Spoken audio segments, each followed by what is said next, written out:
तो हम सिर्फ माता जगत जननी की वंदना ही करेंगे।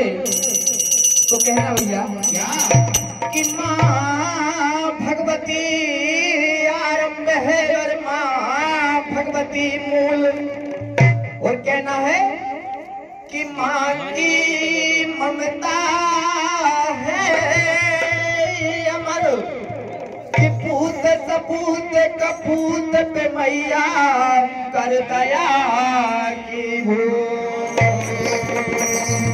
कहना है कि तू ही है जगजननी, कि तू ही है जगजननी, चित देखूं जिते और तेरे हाथों में सौंपी है जिंदगी बनके। तो कहना है ये पंडा पुजारी रे,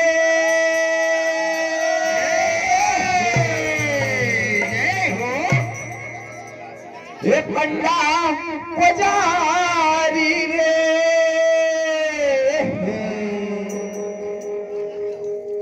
ये पंडा पुजारी रे, खोल मठ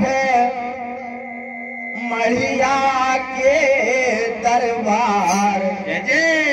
खोल मठ मैया के दरबार, आदि भवानी रे आ गई तेरे द्वार।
पाहोनी पाहोनी रे मैया बन आ गए पाहोनी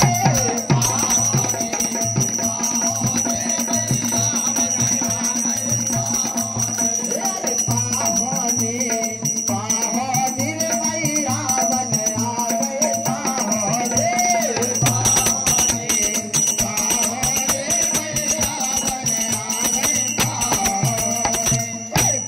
जगदम्बे मैया की जय।